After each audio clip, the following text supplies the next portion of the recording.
What's going on, y'all? This is Alexander. You are plugged into the Nerd Companion.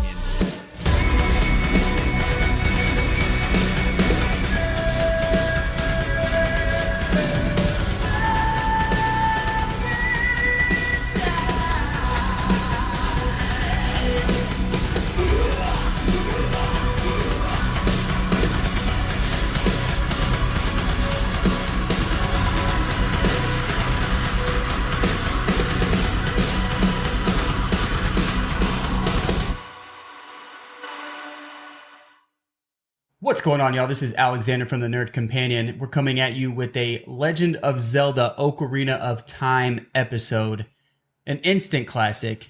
I have here a fellow hero of time, Mr. Mike, Moonwalk Mike, I call him. He didn't know that until tonight. I had showed him on my phone how he was named on my phone. He was caught I'll off take guard. it. I'll take it. Yeah. So, give us an introduction of who you are, Mike. Who are you? Well, I'm pretty big into geek culture in general. Do a little bit of everything. Video games, comics, Star Wars, anime. Just tend to dip my hand into a little bit of all of it. Okay, right on. Mm-hmm. So you said Ocarina of Time is the only Zelda that you played? Pretty much, yeah. I've known about the games. I keep meaning to play them. I just don't get around to it. Yeah, I mean, you picked a good one. I want to say that Ocarina of Time and another one is tied for first place. Both for different reasons, but yeah, this is like one of my favorite games of all time. Definitely one of the top, if not the top, Zeldas. I think it's better than Breath of the Wild. Anyone out there that disagrees, I would love to have you on the show. We could talk about it. I don't necessarily hate the game. I just thought it could have been better. But we won't get too much on Breath of the Wild. We'll strictly talk about Ocarina of Time. And I guess that's it, man. So if you think Zelda would make a pretty good anime if they... I think it definitely could be. And I've seen some fan trailers for possible live actions too, like Tom Holland in an AI trailer with him as Link. AI is getting out of control. Yeah. Like you really, there's an interesting account that I follow on Instagram that does like different movie trailers. Like it'll be Lord of the Rings set in 2075 cyberpunk style, and it shows like a whole trailer and it's all AI. And I'm like, what the heck? And I just saw another one. It was like a 1950s shonen samurai version of Lord of the Rings that I thought was really interesting. Yeah, I'd pay to see that. Yeah. No, it definitely looked pretty cool. So how old were you when you played Ocarina of Time? Kind of came out, 25 years ago? So Ish. like about 14 at the time. I was living on a military base in Louisiana, Fort Polk, Louisiana. And, Okay. Didn't have the Nintendo 64 myself, so I went to a friend's house and played after school. And it was one of the first games where I had to think a little more strategically. Like, before that, Sonic the Hedgehog, Mario is pretty much just run and jump, play The platforms. straightforward. Yeah. And this one was the first one, I think, that you had like multi-functions for the buttons. So instead of just like dash, dash, dash for the same button, it depended on what was going on in the game for it to change. For sure. No, Nintendo 64 did a really good job of introducing like the 3D world, at least on the console platform for sure. I mean, you had PC doing it, but having it on the console at a more affordable price was definitely groundbreaking for the casual gamer for sure. I would say it's probably like the same time frame. I played it on 64 when it was popular. I don't know if I played it like when it first came out. I went over to a friend's house, Steven, and I just remember spending summers over there playing that game. That and Doom 64, but a lot of Ocarina of Time, and that game blew me away. Always been a fantasy guy and really just fell into the game. But yeah. So I guess, in the game, you start out as Link, the hero of time. He wakes up in the village with everyone's favorite sidekick that did not ever get annoying. Not at all. Hey, listen. What was going through your head when you're playing through the village, like getting acclimated to the game? Kind of tell that the sidekick, what was her name again? Navi. Navi. Yeah, Navi. She was definitely, it was kind of obvious it was meant to be there to help guide the character with learning the moves. It's a little different from the games nowadays where you've got like tutorial levels where you practice the moves instead of someone telling you what to do. Right. Or just like an awkward prompt or like something to pause the game. Yeah. I mean, I guess it did pause the game whenever she got your attention. No, I was just really blown away, and it probably had a big it probably had a lot to do with the fact that I myself was a kid, playing a kid, living in a 3D world, like going on this big adventure. Mm-hmm. And the opening scene with Ganondorf coming and I can't remember exactly how much they showed in that beginning clip where Ganondorf was chasing Zelda and Impa. Yeah, it was like a prophetic dream, wasn't it? Yeah, like he woke up. Yeah. Which is always like a really awesome way to start a story is with a prophetic dream. Those are like awesome ways to start a story. Classic fantasy. But yeah, I want to say prior to this, the first Zelda game that I played was Link to the Past. So I was used to playing Zelda from an eagle eye view, which I actually still like. I wish they would make more of them. I really enjoy that style of Zelda. I'm not saying I don't like the 3D. I love the 3D. I think they should do both. But I just really felt immersed, and I really felt that the graphics couldn't get any better. But here we are today. It's funny going back and playing it and noticing the difference between 60 frames per second and 30. You're just like, oh, so cringy. And coincidentally, this was the first game that my son played and beat. So I don't feel like I could have done any better as a dad to introduce him to the gaming world. But yeah, you start out in the village and you are basically just trying to get your shield and sword.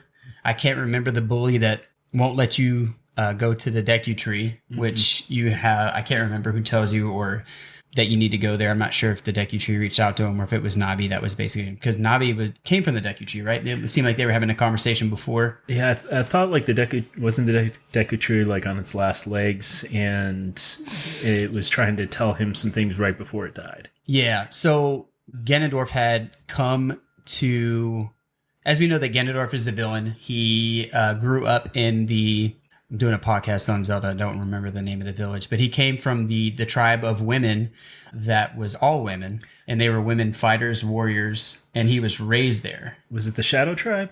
Like there were different sages, I remember. And no, it was like the desert place. It was I can't remember what it's called. Oh, the one that Sheik is from. The Gerudo. Yeah. So he came from the Gerudo, and the whole prophecy behind that is that the Gerudo were all women race. I can't remember how they reproduce. There was like one male born every like 100 years or something. Right. And it was a prophecy that when this male came to be, that they would all, like, I guess, follow him, or like he was supposed to mean something prophetically to move that race forward. And so Ganondorf is the male, the prophecy child from the Gerudo race. And so he's basically trying to make an alliance with the king of Hyrule. And the king is not giving him time of day. So he's kind of wanting to seize power. Ultimately, I think he's going to betray the king to seize power over Hyrule anyway. But he was trying to at least be diplomatic, and as diplomatic as a sleazeball would be, like a, evil advisor. But he basically knew he wasn't going to get power. And so he had visited the Deku Tree to see if he could get the 3 crystals, because he knew that he could go into the Temple of Time and have access to that power. So he went to the Deku Tree, asked for the Emerald Crystal, and the Deku Tree denied him. So Ganondorf put a curse on him, essentially. Yeah. And he was going to die. And so you start out like trying to get over to the Deku Tree. I think the Deku Tree knew that he was going to die, and he was letting Link, the hero of time, conquer the temple as a test to see if he was a worthy hero that could basically fulfill the prophecy of getting the Triforce where it needed to go. Yeah. What did you think about that temple? The temple of time. The dungeon, I should say, the Deku Tree dungeon that, every Zelda, classic Zelda game has the dungeons. It's kind of like their formula that they do, except for Breath of the Wild. Shame. But yeah, what were you gonna say? No, it's just like the dungeons in Ocarina of Time. As far as like the one that the Deku Tree is in, I honestly don't remember too much about it, but I do remember noticing that I did like seeing the differences with those dungeons and with the different areas that you're visiting according to the time travel. Right. Yeah, the Deku Tree dungeon was really cool. It teaches you the mechanics. You start seeing like the old patterns that you see in like the older Zelda games, like like these fires to open up a door. Or there's like these little different puzzle that you have to solve in order to get to like the next room, which is like the formula that makes Zelda and put Zelda on the map, right? So you get the crystal, and then the Deku Tree basically says like, all right, well, guess what? You got to get 2 more. Like any other video game, just task you out until the end of the game. And there's some things that you got to do in the village, some little hidden side quests that you can get more, expansion of your ruby bag and stuff like that. But then you leave and you go into you can talk about your favorite companion that you mentioned before we started the recording. Oh, the owl. The cursed owl. The mother effing owl. Yeah, it's that has got to be one of the most annoying video game characters I've ever encountered. Organically, when my son played, he hated the owl. Yeah. And anytime that we saw it, he was like, "Oh no, the owl!" Just like I did. Because, as we were saying before, like if you're just trying to click through, like, okay, yeah, I know what I need to do. It would ask you, like, do you understand? And it would always put the cursor on no. So if you were just clicking, he would hit no, and then you'd have to go through the whole conversation again. And I can't tell you how many times I was like wanting to throw the controller for trying to speed run the conversation. The owl. But yeah, so I mean, what did you think about leaving the village and discovering the fields of Hyrule? It was like aside from the first person shooters like Doom where you're exploring in that kind of capacity, it was the first type of game that I played where it was more of a 3D experience. Yeah. Getting the opportunity to actually kind of look around, explore on your own, and not always in an immediate sense of danger was kind of nice. It kind of lets you take in the experience of Hyrule instead of just jumping from one thing to the next immediately. Right. Really kind of gave you and when this game was made, you definitely felt like this world was open. Yeah. And which I really enjoyed. Couple things you can do before making your way over to, I guess, the red crystal that you would get over at Death Mountain. Yeah. I'm fired. Before you get to Death Mountain, you can go to the ranch, which you can kind of do some things to make things easier as you progress through the game, or you can go straight to it, which is something I really liked because you didn't really, as you said, you really didn't have to go from one thing to the next, to the next, to the next. Like there was always something for you to do in between, what kind of gave you moments of respite, like while you were kind of like grinding all this stuff. Was there anything you wanted to touch up on before getting over? Nothing specifically. What were your thoughts on getting all 3 of the crystals in terms of like difficulty level? Do you feel back then it was Back then, I felt like it was challenging. I don't remember feeling completely overwhelmed until getting to the water crystal, Jabu. That wasn't in the underwater temple, was it? Or oh God, yeah, we'll get there. Yeah, that one, I think to this day is one of the most annoying, redundant dungeons in probably history of any sort of game.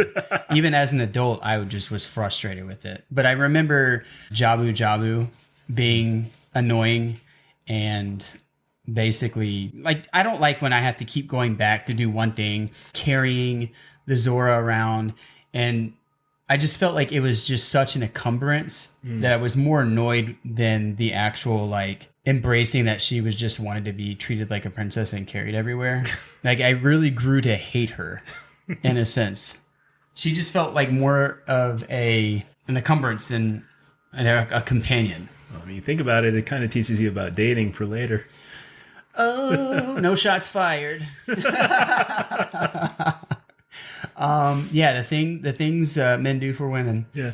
To go back to the bosses, to the bosses, I think like each dungeon had really good bosses that incorporated the item that you would get in the dungeon in order to beat the boss. And really liked it with the slingshot and the Deku Tree. I loved the use of bombs and the Death Mountain, and then using, it was the boomerang and Lord Jabu Jabu. I love the boomerang. I thought Jabu Jabu was going to be the most annoying part, but we all know where we're going with the most annoying part of the game. But yeah, when I played this game and got all 3 stones, I literally thought that this was the end of the game. And it sure felt like it because it took me a while to get to the Temple of Time. Yeah. To unlock it. So I was like, oh, okay, this is a really good game. But how many gameplay hours was that for you? At that time, I didn't really measure it by hours. It was like how many weeks it took me to beat it. You know what I mean? So it felt like it was a while. But playing it as an adult, like you can definitely smash through all 3 of those temples in one sitting. Yeah. As an adult. Especially if you've played it before, you know exactly what to do. But yeah. Is there anything you want to touch up on before we get to the Temple of Time? No, man. No? Yeah. I really liked the music in the game. I think all of like the familiar themes that they incorporated, that make Zelda felt really good, because we also had a huge upgrade with sound as well as the graphics from one platform generation to the next. But yeah, I remember just being really blown away by the music. Yeah, you can like race Epona or Epony, however you say it, with the evil ranch hand that's trying to take over to kind of set you up to get that horse later, for the big, reveal for the game. But yeah, you make your way over to the Temple of Time. You submit the 3 stones and the door opens. And at this point, when I'm playing, I'm thinking it's the end of the game. I'm like, okay, cool, decent. And then you go in there, you pull the sword, and you're an adult. And I remember just being like, wait, what? Like for me, I don't know why I was so surprised, but I was.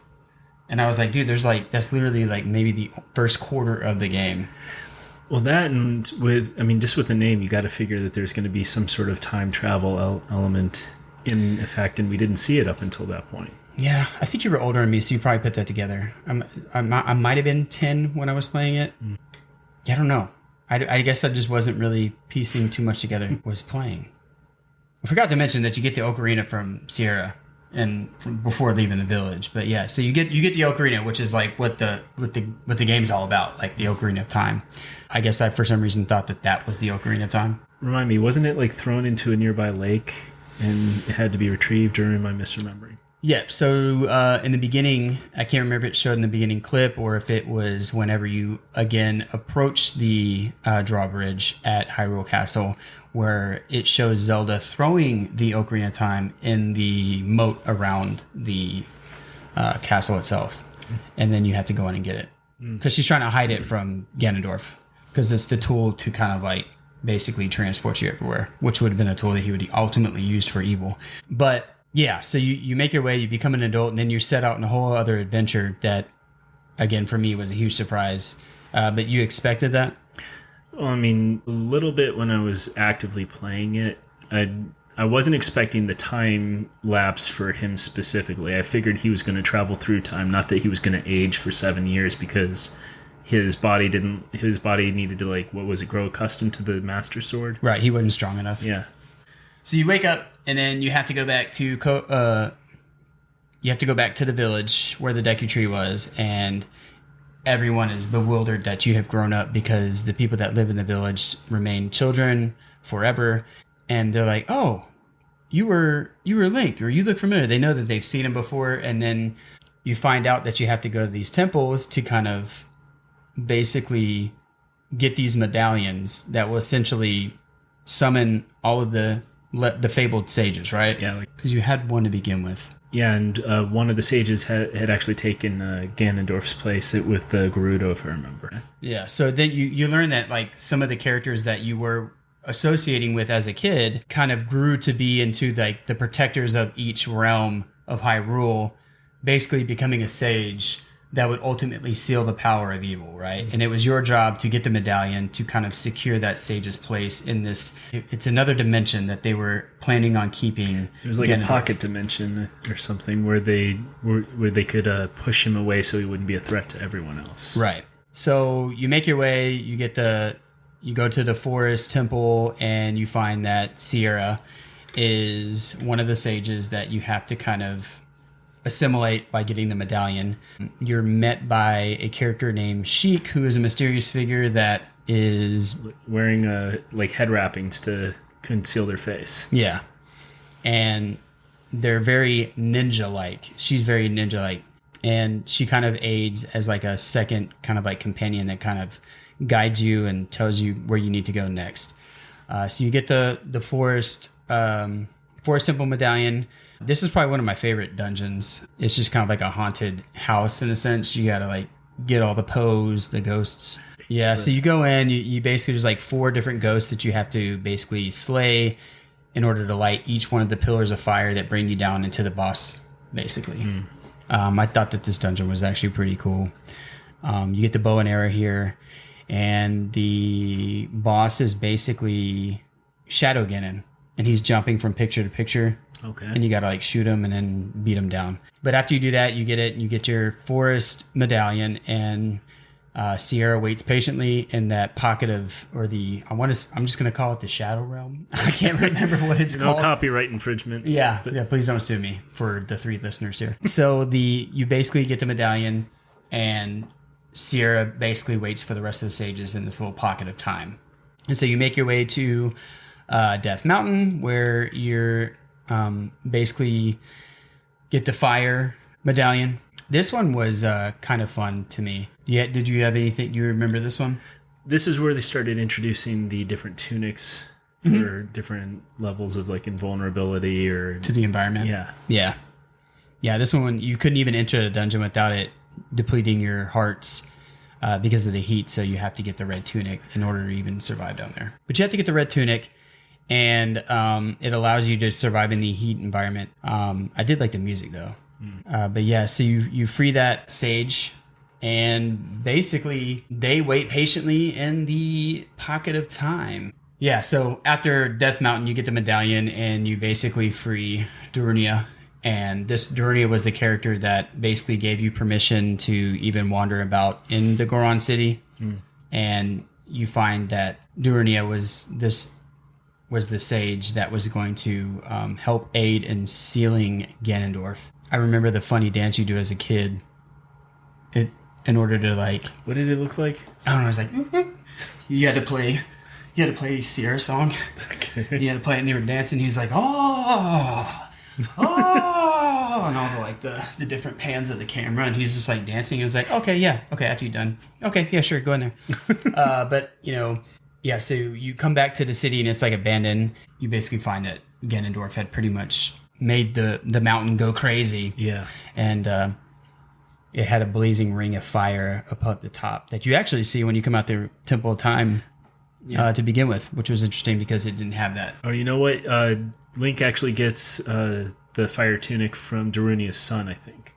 Gotcha. Yeah. Gotcha. I think he recognizes him. Yeah, and he gets the invulnerability, so his health isn't affected, and he get transported to the death. That's where he gets transported to the Death Mountain crater. No, I think you have to climb to the top. Okay. I think you have to climb to the top of the mountain, and that's where you enter. Because if you go up there before, you can't even go inside without having your hearts depleted. So you know that, like, okay, this is like a soft check. Like, okay, I'm missing something. Like, I got to go back, and that's what prompts you to go back to Goron City, which is what I did as a kid. Because I think I definitely wanted to get up to the top of the mountain and realize, like, oh no, I'm missing something. So we had to go back and kind of explore, which again makes the game so good. It's like they give you the opportunity to go explore, and then you're like, oh, I can't do this. I got to go back and do something else to gain access to this, which is cool. I think the next one is probably the worst dungeon of all, the infamous Water Temple. That's where you had to use the weighted boots, right? Yeah. Yeah, that was annoying. Yeah. It was the most redundant temple ever made. for any game. It is so annoying. Even as an adult, like I can, beat it in a couple hours, but it is so annoying. I hate that one. Like, is it just the repetition, or? I just hate having to go back and then like use the way to boot. Like it was like ergonomically cumbersome. Like you had to go back into your menu, click the boots, exit back out, then go back in, wear your regular boots. It was just like, oh my God, I wish there was like a hot button for it, like to switch. I mean, now, in today's technology with gaming, like, yeah, there'd probably be an easier way to do it. But back then, like going to the pause menu, and like, it was so annoying. On top of the already annoying environment that the temple put you through. And Princess Ruto's annoying behavior too. Yeah, like, why am I even saving you? Like, you put me through so much, but she remembers your good deeds and absolutely adores you. And decides that you're her fiance. Yeah. Yeah. If it were only that easy. But it really wasn't that easy. He had to work for that. A little bit, yeah. So Princess Ruto is the next stage. And before I go into that, one of my favorite parts of the game is actually in that temple where you fight Evil Link or Shadow Link. I remember that being really difficult. And I remember beating it with my sword, but you get the hammer in the temple, and that's like the way to beat it easily is with the hammer. If you attack him with your hammer, because it goes through his sword. Okay. And my son actually beat him with the sword as well. He was just in there button mashing. And he was excited when he did that. But yeah, so you get the Water Temple Medallion, where Ruto is the sage that will wait patiently in that pocket of time to seal Ganondorf. The next one, you go back to the village that's under Death Mountain to get to your next one. This one was kind of eerie, the Shadow Temple. When you're entering the village, you're prompted with a cutscene where basically like there's like this shadow monster that's basically going around messing everything up, and the cloaked figure Sheik is there trying to fight it. And you go basically into the Shadow Temple. Basically, don't you need like a certain song to get in? Yeah, well, you need a song for everyone. Okay. Or at least to have the ability to transport you there. Got it. But you always learn the song before you get into any of the temples. And then I don't remember having too much trouble as a kid, but as an adult, I was having issues with this one for some reason. I don't know why. I was like missing some switches and like moving boxes into walls that weren't really walls. You needed the magnifying glass to see through like the walls that were just apparitions and not actual physical wall. Oh yeah. But yeah, this is one of my favorite boss fights too, is the Bongo ghost that uses the phantom hands that come and slaps on you. Kind of like a drum. Yeah, that's basically what you're on the platform that you're on. You're basically like a big drum. It's like you're standing on a drum. He's just like this ghost that's just hitting this drum. It was really cool. You had to keep a beat. Had to, man. I was trying to. When I was playing with my son, I played through like Dark Souls games and like the really like meticulous planning combat kind of games. And I was like literally applying that stuff to this fight because you're really watching the patterns of the boss to see what he does. I feel like this one, like you really had to kind of like really see what Bongo was doing to kind of do it. But once you figure it out, you just crush him.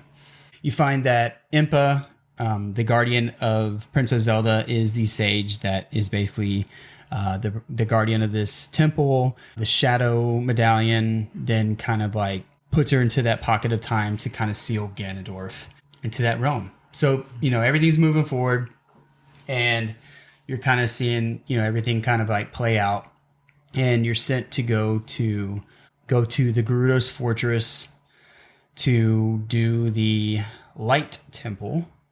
They had an interesting little prerequisite before you get there, having to like kind of like sneak through like Metal Gear Solid style to kind of like release like the 4 people that needed to get back to the village. I remember that. And how often were you getting caught with that? I got caught quite often, even as an adult. I remembered I had to start over repeatedly to get through that. Yeah. No, I think that's common. I think what makes it difficult is like the ability to kind of like pan around the corner to see where they're walking. Again, now with like modern games, you have the 2 joysticks, so you can kind of like peer around the corner. Like this one was difficult because you had the 1 joystick and you had to like face that direction and move the camera, and you couldn't like switch back unless you like turned around, and then it caused you to move out into the hallway, and then it caught you. It was just, it's kind of just awkward controls. But at the time, they were really good, but very outdated control wise. But yeah, you get to see that race that Ganondorf came from. You get to see the race of women who are supposed to be the elite when it comes to archery and sword fighting. So it's kind of, only fitting for the villain to come from there, from someone who is like basically a master at combat. And there always was like a mystical force with a group of people, but that is because of the boss of I believe is because of the boss of the Spirit Temple, which is the 2 witches. It also kind of helps to explain the natural kind of aggression that Ganondorf has. That you get raised in kind of a combat-centered culture, it's going to be more likely that you're going to think in those terms. In regard to getting things done? Yeah. Yeah, a lack of diplomacy, for sure. He was actually, if you think about it, he was actually quite diplomatic. He really did kind of go into Hyrule wanting an advisor role and trying to see if he could take it, but, ultimately it came down to the fact that he was just going to take it by force if needed be. So you beat the witches, you get the spirit medallion. You basically have all the medallions necessary to get back to Hyrule, which has been basically under siege under Ganondorf's rule. One of the things about Hyrule in the future is that those zombies, man, like they scared me so much as a kid. Didn't we skip a sage? The Sage of Light? Which one was that one? Wasn't that the one that Link wakens up to? And he like explains what Ganondorf had done. So I think that's the one that's given to you when you pull the sword. I think you have the one. Okay. I believe so. I don't think it's a temple itself, right? Is it?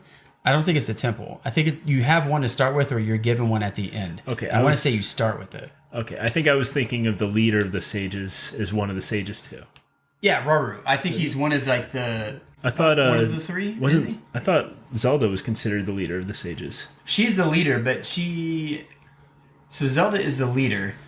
Rauru is the one who initially appears to you when you become an adult to kind of like inform him, hey, this is what you got to do. He's the one that kind of pushes him as an adult, like you got to get the rest of these medallions so that the sages can come to power, so that we have the power to seal Ganondorf. After you get those, like after you get the sages, I believe that Link has a part of the Triforce, Zelda has a part of the Triforce, and then Ganondorf has a part of the Triforce. That's right, yeah. Ganondorf has the part related to power, Zelda has the part related to wisdom, and Link has the part related to courage. Right. Unbeknownst to you, having gone through all of these trials and tribulations to get to Ganondorf, ultimately puts you in the position that he wants you in anyway, which is in his presence. Yeah. Because he... Go ahead. No. Because he basically has the power to draw all the Triforce anyway. Wasn't also part of the purpose of the, maybe I'm misremembering, but wasn't part of the purpose of him undergoing all those trials with the sages also to kind of cement his position as the wielder for the courage? I believe so, yes. Okay, so yeah, he gets that, and Ganondorf is still wanting like absolute control. He's got control in general right now, but not over everything, because what he got was an imperfected version of the power, pretty much. Yeah. He was kind of like trying to work different plans all at the same time, and all of them were kind of like not coming to fruition. I think he originally was just going to take Hyrule without the Triforce. Then he was like, okay, well, then I just get the crystals to have this, the ability to go through time. And then that didn't happen. So now he's like, okay, well, I'm just going to use the Triforce, which is basically the ultimate weapon. Yeah. And so you get there, you make your way through the intricate, the last dungeon, which kind of gives you like a little sampler pack of each temple that you have gone through before. And making your way to the top, you see Ganondorf basically taking Zelda's portion of the Triforce. God, don't you remember how many stairs there were getting to the top? Oh my God. How long did it take? It felt like it took like 5 or 10 minutes just to climb the stairs. Yeah, yeah. And all the different levels and the little mini bosses you had to fight on the way up. Yeah. It was quite a trek for sure, for sure. Yeah. You can get up to the top. I think you're right. Or wait, doesn't Zelda actually still retain at least part of it? That's how she's able to create the light arrows for him. I want to say, for some reason in my head, I feel like Ganondorf took the power. He did, or maybe he just put her in a prison, like some sort of like enchanted shell to where she couldn't do anything. And this was after you end up finding out that Sheik is actually Zelda. Correct. Yeah. The big reveal. Yeah. So you find out that Sheik is actually Zelda. See, that's what I was saying that was why I was counting her on his side already. When we were talking like the count of 6 or 7, I wasn't considering Rauru with that. Yeah. Yeah. But with like what was your impression with that final boss fight? The one where he's Ganondorf, or when he turned to Ganon? No, when Ganondorf. So it was basically like you had to. I don't remember as a kid I don't remember having trouble, but as an adult, this frustrated me trying to bounce the beams, the ball, energy ball back and forth for some reason. I don't know what was. Maybe I was position drawn on these pillars, but yeah. I mean, I liked it. I liked it a lot. It felt kind of like a 3D version of Pong. Yeah, no, it's basically what it is. You're basically playing Pong. I mean, did you like the boss fight? Yeah, I think I liked the second half more with where he actually becomes Ganon and transforms using his part of the Triforce. With this, my last playthrough, I found myself having issues with resources to getting him down. Like I was running out of arrows and then I was running out of magic. And I know that he destroys the environment for you to get these things, but for some reason I kept running out of resources. It took me a couple tries and I'm not sure what I was doing wrong, but. Do you think you were playing actually too efficiently? Like trying to get too much done too quickly so he didn't have time to do it? No. Oh, I don't know. I mean, at the end, I ended up, of course, beating it, but I can't remember why. I don't know. I can't remember because then because she does something because you lose your Master Sword, right? Yeah, and that's the reason why you're having to rely on all these weapons that you've basically collected. I thought you eventually had to pick between didn't you also with this one have to pick between a sword and a hammer to beat him? Well, I think you have to use the hammer because I don't think you have the sword yet. I think once you get them down to a certain, like once you do a certain amount of damage, that's when Zelda intervenes, breaks the little barrier, and then you can get to your sword to deliver like the last remaining blows. Got it. Yeah. And then, of course, after you rescue the princess, you have that 10-minute time where you have to run all the way back down the stairs to finally getting out. And, you get down, you rescue the princess, and you basically get sent back to a kid. And this is where things get interesting because I think at this point you lose Navi. Like Navi's no longer there. I think so. And then you don't know if she's dead or just wandered off. And so... But you retain all of the information, like all of the knowledge of everything that you went through. So this is where I think it gets interesting. All right, so you're saying that he retains the information, right? I thought so because I thought so too. He goes back to Zelda as a kid, retaining all of the information, so he could potentially stop it. All right, so he does. So he retains the information, and so assuming that I'm gonna go off the story that you're saying, okay? So let's wrap up the game. So he gets sent off, and they catch Ganondorf. He gets arrested, or they seal him into the thing. The sages seal him, and he gets put into, basically his like the shadow, like whatever realm that he's in, right? Yeah, the evil realm. And then, at the time that the game is made, you have Child Link who has all the information, and then is supposed to live like this normal life, essentially. Pretty it's much. Supposed to be. Okay. So this is where things get interesting. So whenever you're the child and you go into the Temple of Time for the first time, the act of drawing the sword and how time travel and something as delicate as that were to happen breaks the time continuum. Okay. Okay. So this was now like, as other Zelda games are getting made, the timeline is now starting to piece together. Okay. So you have Skyward Sword, which is supposed to be chronologically the first game. And the premise of the story is basically, you know, all these people lived in the sky.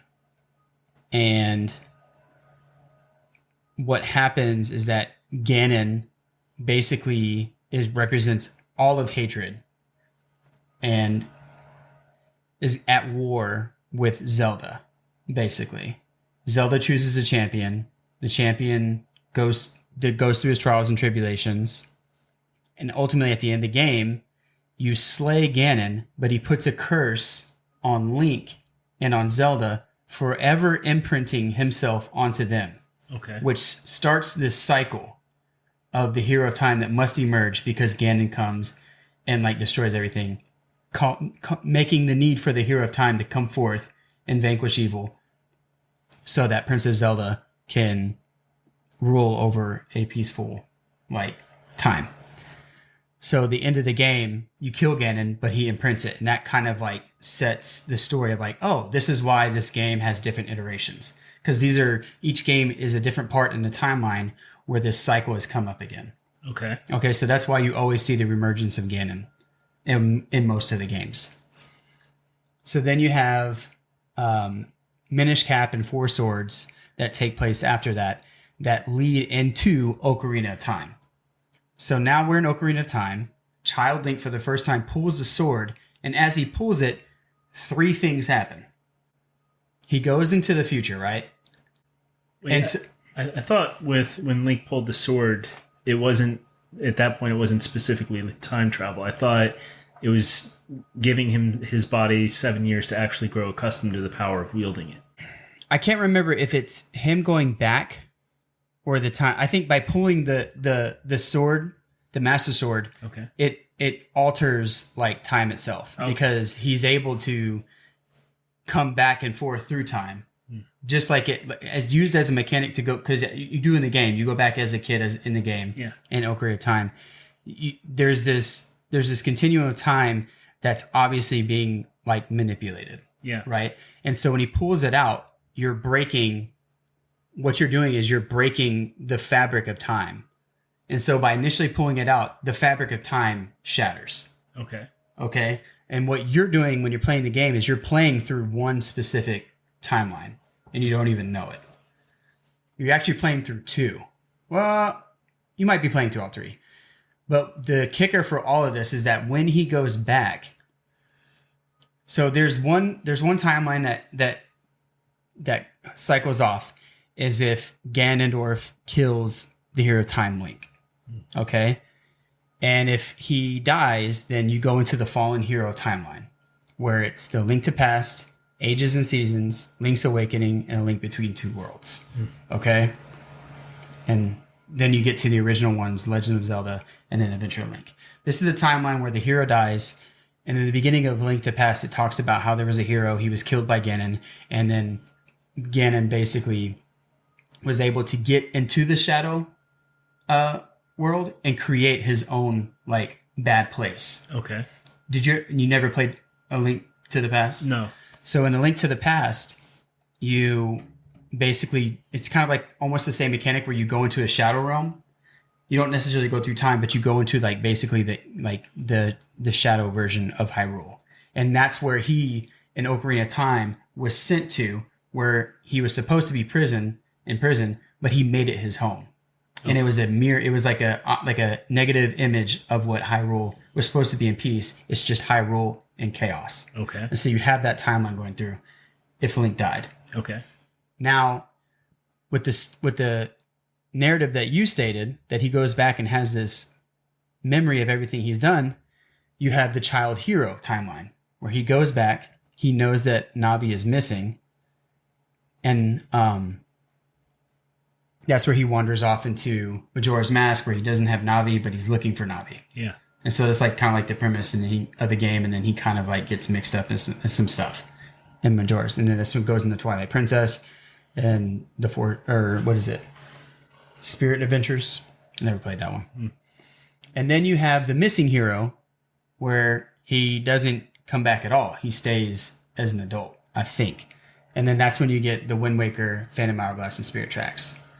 And so you have all these different things if one of the situations played out as is.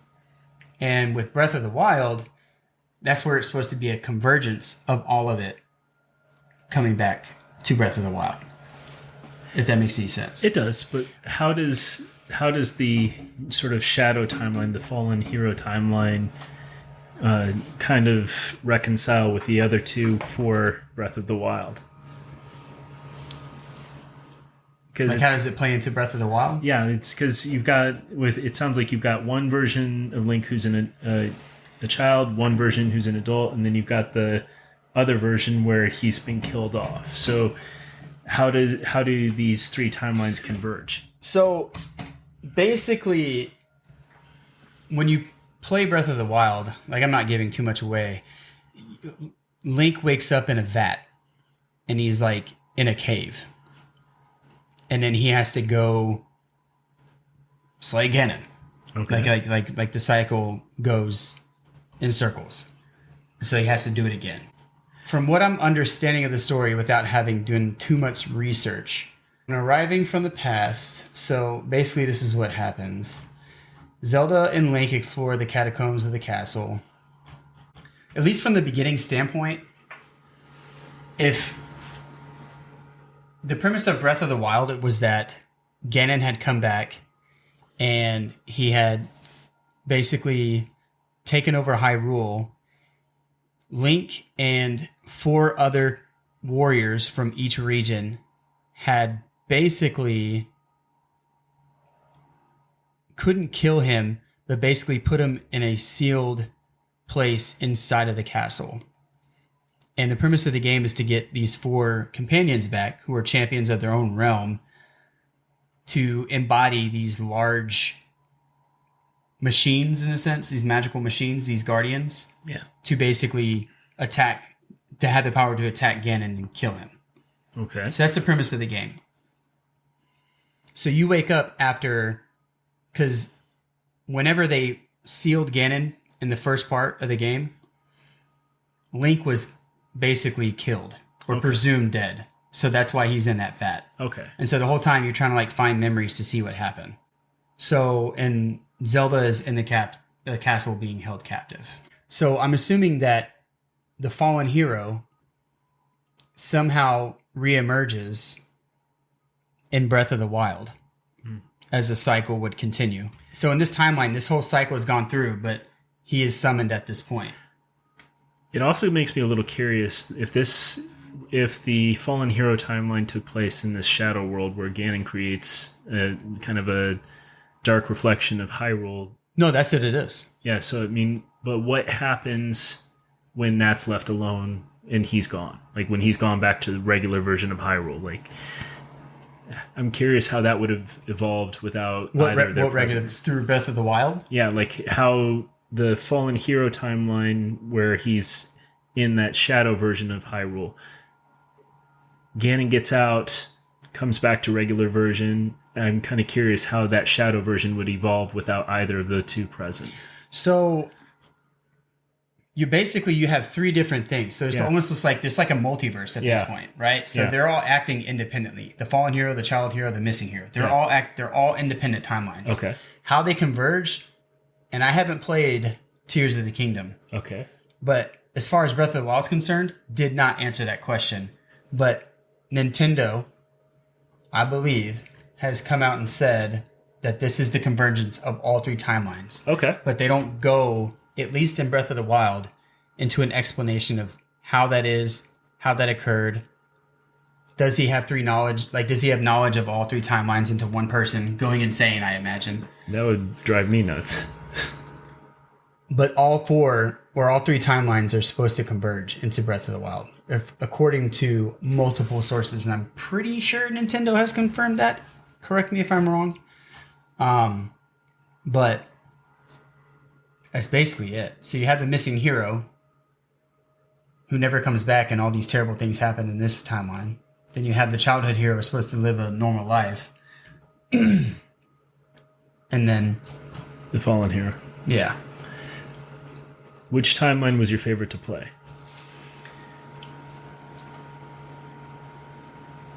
I see there's multiple games in this each timeline that I like and dislike. My favorite out of the three timelines is going to be Link to the Past. I for some reason could not get into Majora's Mask. I just for some reason could not get into it. Wind Waker bugged me. I need to go back and play them though. I won't lie. Like when I played Wind Waker, I didn't like it. When I played Twilight Princess, I didn't like it. The Zelda Ages and Oracles, like, or Ages and Seasons, like it's fine. Link Awakening was fine.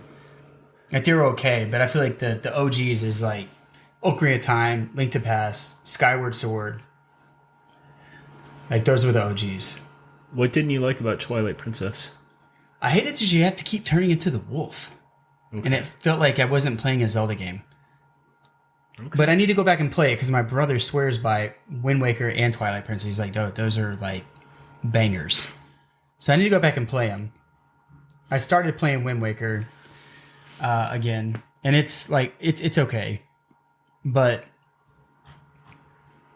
yeah, it's interesting how they split up the timeline and like their justification of why and how they kind of put different games into each timeline as they established. I mean, when you look at the timelines, it looks like they prioritized one over the others a little bit more. Like, you look at one, you've got the Fallen Hero one, it's got, what, 7-8 games in it? Yeah. So a lot of those were made probably before the 6 that were in the childhood hero and the missing hero. So they probably threw those in there because I think the theme is that the hero died. Like there was a great hero, but before Ganon or Ganondorf, like he had somehow succeeded in killing. Because in every story, at least in these, the hero survived, right? But this one, in this timeline, the preface was that the hero had died at the pivotal moment to kind of like prevent all this from happening. Okay, all right. And so that's where they kind of threw those in there. But I just found that the interesting thing about the canon timeline is how they did that. And I'm interested to see how they move forward or if they answer those questions. Those that played Tears of the Kingdom, let me know if they answer those questions. I'm not sure. I've watched theories on it. And it's all about kind of like the same things that I've said. They probably do a better job in explaining the actual theories, but yeah, dude. I mean, I just thought it was really interesting. Where would you want to see the games go next? Like, what sort of direction would you want them to take? I'd want them to go after Breath of the Wild, honestly. But I mean, in terms of storyline or plot, like, if you could pick an ideal idea for the next game, what would it be? I think they should definitely do Breath of the Wild, like mechanics, like that open world concept. The graphics were good. Like I love the gameplay. I love the combat. Like I feel like it was the most like enjoyable to play in combat. It felt modern. I love the graphics engine. As far as the plot, I think the plot's going to be the same either way, unless they decide that they're going to find a way to end the cycle. Mm-hmm. And that'd be like the end of it, and then they would just have to make more that go into the other timelines. I wonder if another way to kind of interpret that curse that Ganon puts on them is instead of it being separate timelines, it being different reincarnations. So, of Zelda or of Link? Or of all of them. Like they're cursed to basically repeat reincarnations of themselves throughout history and to giving him multiple chances to get it right. Right. So kind of like a Buddhist approach? Sort of. Yeah. I think that's where a lot of people thought it was going whenever Breath of the Wild started, because it was like people were saying like, okay, like this is his like time to get it right, going back into the cycles. I just didn't get that impression after beating Breath of the Wild. It didn't seem final.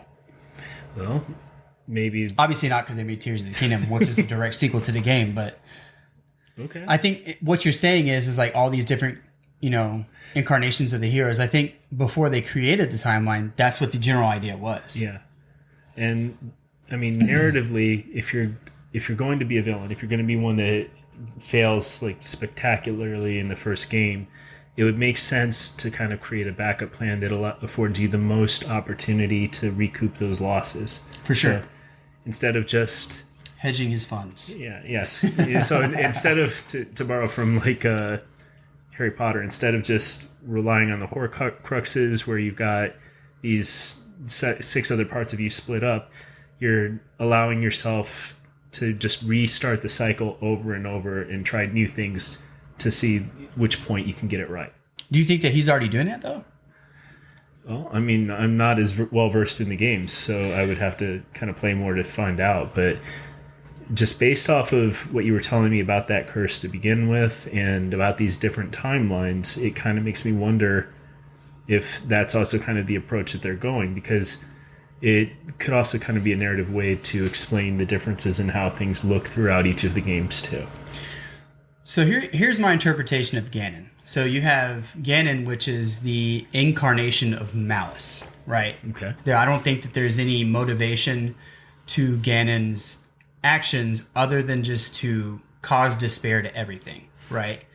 Then you have the human form of Ganon, which is Ganondorf. And I think what you get with Ganondorf is a more sophisticated, a little more collected version of Ganon, who is not as powerful in the physical sense, but the intellect is more. He's thinking more. He's got a more processed thought process into how to get things done and intricately planning these things. Ganon is just like a fire. If you just let it burn, it will just burn. Ganondorf is just, he's a little more procedural. And I need to play Tears of the Kingdom because the villain is Ganondorf. So at the end of Breath of the Wild, you're fighting Ganon. You're fighting like the incarnation of evil. So you're not fighting Ganondorf. But in Tears of the Kingdom, you're getting Ganondorf. So I'm interested to see how Ganondorf as the planner, the one who will formulate a plan for destruction, acts in that game. Well, it also kind of brings up a little bit of a philosophical question. What's more evil? Just blind action, blind rage and hatred and malice, or something directed, strategic, and planned? Intentional. I would think probably intentional would be more evil for sure. So then potentially Ganondorf is actually more evil than Ganon. I would say so. Yeah, I think Ganon is just hatred and malice. Okay. He's the chaotic evil. If you're looking at Dungeons and Dragons, I would say Ganondorf is probably like lawfully evil. Well, no. I would say he's lawfully evil because he acts on probably in principles that he believes in. Still evil, but he's acting on principles and morals that he believes in. But yeah. But I would say Ganondorf's probably more evil because he's thinking about it. He's like, how can I, even if it's for his own personal gain. Yeah, but even with something that's less directed, something like Ganon that's more instinctual, you've got to keep in mind that even base sort of reactions with creatures in nature are going to be for self-perpetuation and self-protection. Like id? Are we getting that far into it? Like the id? Or no, I mean like propagating the species, trying to preserve, your bloodline, trying to keep things going forward so that you have the best chances of survival. You're saying that's more of Ganon? Ganon? That's more of Ganon in terms of it could be more of a instinctual desire to survive and push himself through it, whereas Ganondorf would be the one to actually make the plans. Correct. No, I agree with you completely. Yeah. Yeah, Ganondorf definitely seems to be... I mean, it also raises puppeteer. It also raises some kind of interesting questions about the possibility for giving Ganondorf different motivations by having him reincarnated into these different forms. Like, if he's brought up in a different culture each time, how does that affect his approach to causing problems? I think that's actually talked about on different theory videos that I've seen. But the one I'm probably most familiar with is definitely Ocarina of Time, because that's the one that I played that has Ganondorf. But he's also in Wind Waker. Ganondorf's in Wind Waker. Ganondorf's also in Twilight Princess. So I guess I would have to play those to see what the motivation is there, right? Yeah. You know, but yeah, it's definitely an interesting series. I have my complaints about Breath of the Wild. I think it's a great beta game, but as its own standalone game, really fell short. What would it have needed to kind of live up to your expectations? I feel like just more purposeful content. Because essentially in Breath of the Wild, you literally can walk out into the cave, like in the beginning of the game, you can pick up a stick or just pick up sticks, because you can. The cool part about the game is that like you can make weapons. Weapons have durability. Eventually, you get to a point where you get the Master Sword, but you can literally make any kind of. You can make like a spear. You can make a broadsword. You can make like a claymore. You can have like literally any kind of weapon you can think of that you can craft, which makes it cool. But you can go in there without doing any of the content in the game and go straight to the castle and fight Ganon if you wanted to. Mm-hmm. Like there's videos out there where people have done it. You can do it naked, no armor, with a stick, and as long as you know the fight, you can beat him with the stick. Okay. Like that's how short the game can be. And I didn't feel like I got any reward from completing the game, going through and getting, freeing the different forces, other than maybe a couple like cutscenes. Yeah, I can see how that would make you feel a little discouraged from that specific game. It just didn't feel like a Zelda game. There was no dungeons. People will argue like there's like these little shrines that you go into that is basically just like a puzzle, but there's like 100 of them, and they just feel repetitive. Okay. The monsters inside there are all the same. It's the same little machines that you're fighting. It just didn't feel like it was a Zelda game. It was if it was not a Zelda game and it was called like something else, it would have been a great game. But you're coming to me saying that this is Zelda. You better put out. You better have dungeons that feel purposeful and that they have a place of belonging in the area in Hyrule. They have to have some sort of lore. I just didn't feel like there was any lore in the game. It was just go get these warriors, get a couple memories, see what happened when they, died, and hopefully build an emotional connection with them. But I felt I couldn't get a connection with them because it was just, I don't know. Do you feel like they were trying to rely a little too much on the established history in the previous games?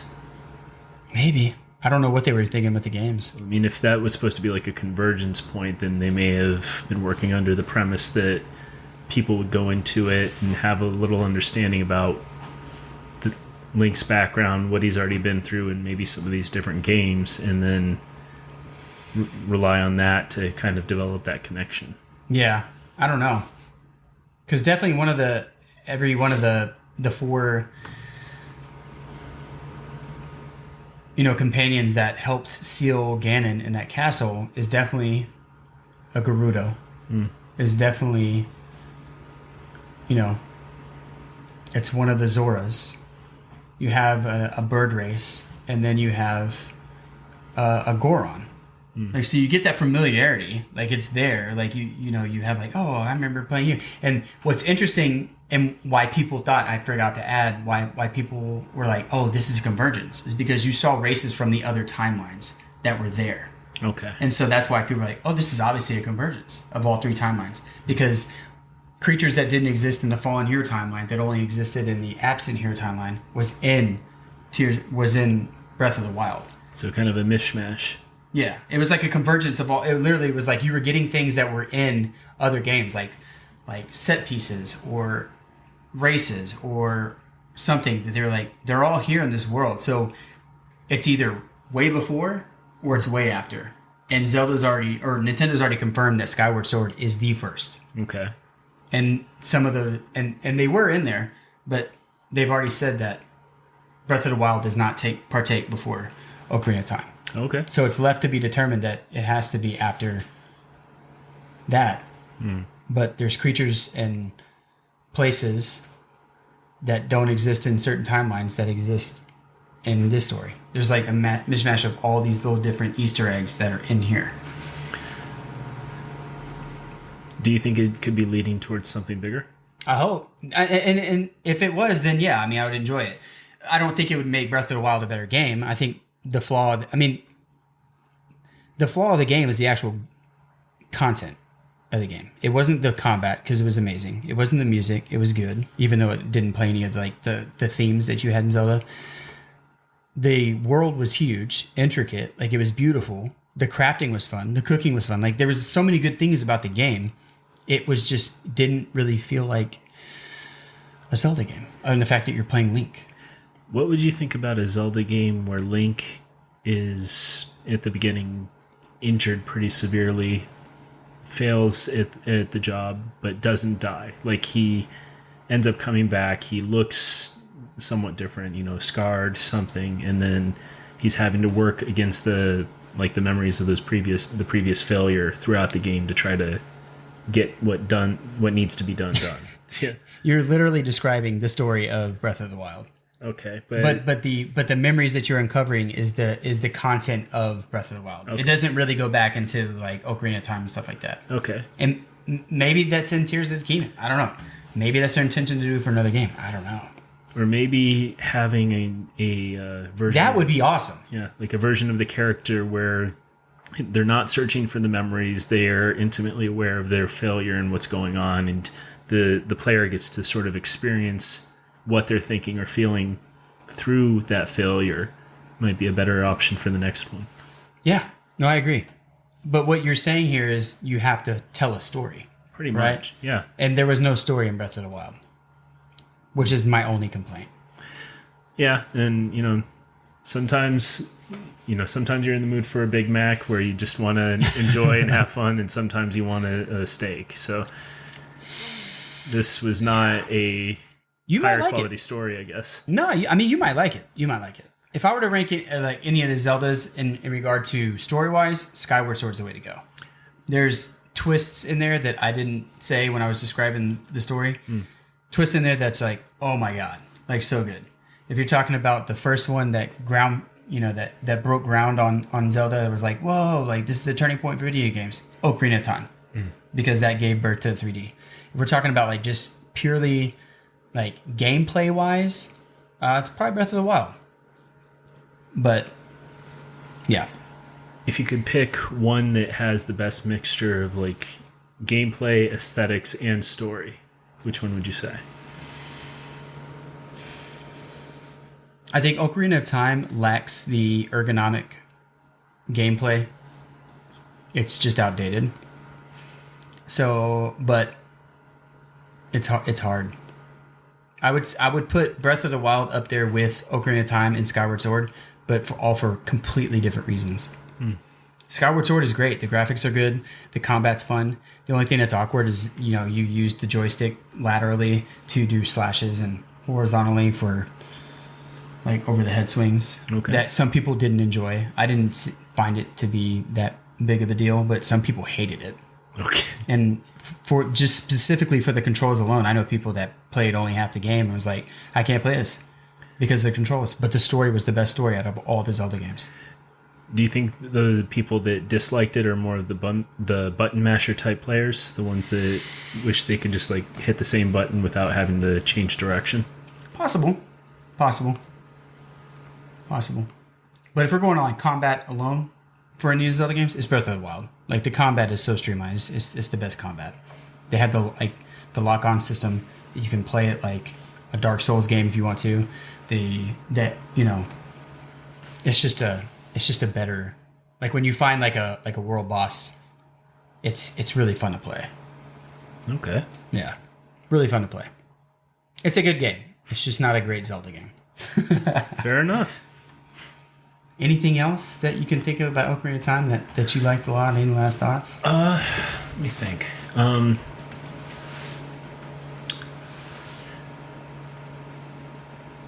No, I think we pretty much covered everything, man. Well, all right. All right, man. Well, thank you for talking about the best Zelda game ever made. Fair enough. Happy to.